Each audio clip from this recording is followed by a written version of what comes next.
Très chers compatriotes, le mercredi 30 août dernier, le peuple congolais s'est réveillé horrifié, affligé, mortifié au vu des effroyables images de massacres perpétrés à Goma et qui font froid dans les dos jusqu'aujourd'hui.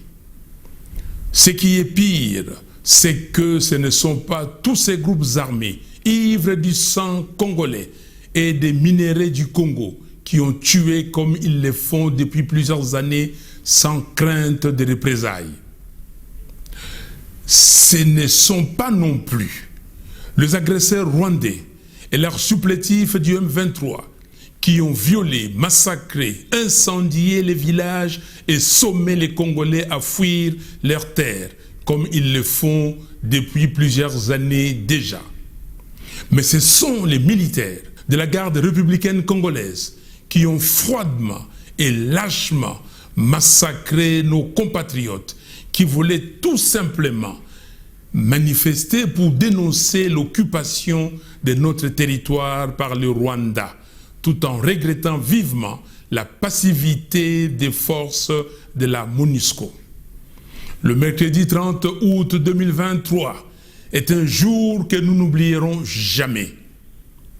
En cet instant si grave et si douloureux, où le peuple congolais ne sait plus à quel saint se vouer, parce que massacré à la fois par les étrangers et par ceux-là même qui sont censés assurer sa sécurité, j'adresse de nouveau en son nom la compassion, l'affection et la sollicitude de la patrie aux familles et aux proches éplorés. À partir d'aujourd'hui, le monde doit savoir que le peuple congolais est en danger de mort. Le sang et les larmes des Congolais ont trop coulé. Le Conseil de sécurité des Nations Unies est obligé de prendre des mesures énergiques. Car comment voulez-vous qu'il en soit autrement quand le pouvoir tue comme des chiens les populations qu'il est censé protéger? L'ONU doit aujourd'hui prendre des mesures aussi radicales que décisives afin de retirer la MONUSCO et envoyer une autre mission avec des forces combattantes pour restaurer la paix au Congo. Aussi, les éléments de l'East Africa Community doivent quitter le sol congolais, car certains de ses membres sont la cause de la déstabilisation du Congo. Je l'ai dit et j'insiste, le Conseil de sécurité des Nations Unies a un devoir d'action. Agir aujourd'hui puissamment dans les Grands Kivu et en Ituri contre toutes ces barbaries sans nom, c'est être fidèle aux prescrits du chapitre 7 de la Charte des Nations Unies. Et se conformer à cette charte, c'est être fidèle à la raison d'être de l'Organisation des Nations Unies. Très chers compatriotes, 5 ans après le plus grand hold-up électoral africain du siècle, notre pays va très mal et rien ne marche. Quand on voit la légèreté avec laquelle les institutions de l'État regardent tous les signaux qui assombrissent le ciel de notre patrie et qui risquent de conduire le pays à un chaos aux conséquences incalculables, comment ne pas faire le constat que le Congo est miné au sommet de l'État par des forces centrifuges qui travaillent à sa balkanisation.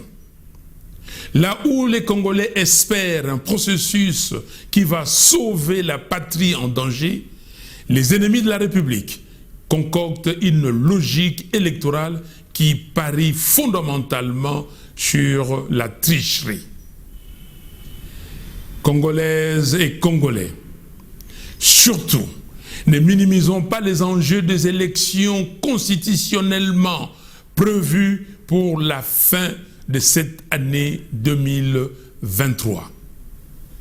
Toutes les stratégies que développe Félix Tshisekedi et ses acolytes de l'Union sacrée n'ont en réalité qu'un seul but: vider de son sens cette expression qui hante leur conscience depuis 2018, à savoir la vérité des urnes. Au-delà de tout, j'aimerais tout de même prodiguer un conseil à M. Félix Tshisekedi. Prenez la mesure de la gravité de la situation et arrêtez de jouer avec le feu. Le moment vous est venu de regarder en face la vraie nature des souffrances que vous infligez au peuple congolais. Car on ne joue pas impunément et trop longtemps avec un peuple et son destin. En effet, toutes les magouilles politiques et toutes les démagogies sont appelées un jour ou l'autre à se briser devant la colère populaire et les sursauts patriotiques du peuple. Depuis 1960, jamais les défis que le Congo doit relever n'avaient touché aussi profondément ce que nous sommes et ce que nous voulons devenir. Très chers compatriotes, le chef des confessions religieuses et particulièrement la conférence épiscopale du Congo, ainsi que les autorités spirituelles de l'Église du Christ au Congo, ont compris que ce qui couvre dans notre pays, c'est un chaos général aux conséquences apocalyptiques. Aussi, à corps et à cri, ils ont demandé l'audit du fichier électoral. Ils ont proposé l'audit citoyen du fichier électoral et ils appellent à l'inclusivité du processus électoral, à la proclamation des résultats bureau par bureau afin de corriger des erreurs du passé et consolider la jeune démocratie congolaise. Conscient que le peuple congolais place un immense espoir dans ce nouveau cycle électoral et dans le fait que son choix soit cette fois-ci respecté et convaincu que le processus électoral tel qu'il est mené par M. Denis Kadima présage une nouvelle crise post-électorale. Je ne pouvais pas laisser cette noble et patriotique bataille de nos chefs spirituels se diluer dans le flux médiatique sans lui donner plus de relief. Voilà pourquoi je prends la parole aujourd'hui pour féliciter et remercier chaleureusement les églises catholiques et protestantes, sans oublier certains partenaires internationaux du Congo qui ont rejoint cette bataille pour un processus électoral transparent et crédible.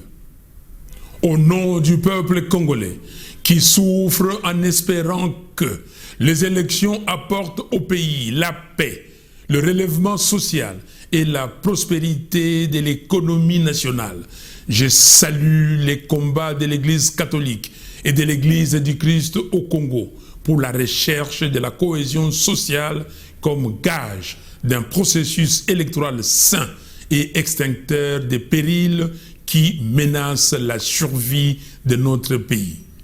Je me permets de leur redire ici, par ces mots, que je veux solennels et au nom du peuple congolais tout entier, combien nous sommes fiers d'eux, fiers des valeurs d'intégrité, de vérité, d'amour du prochain et d'exhortation à l'unité nationale et au sursaut patriotique qu'ils portent.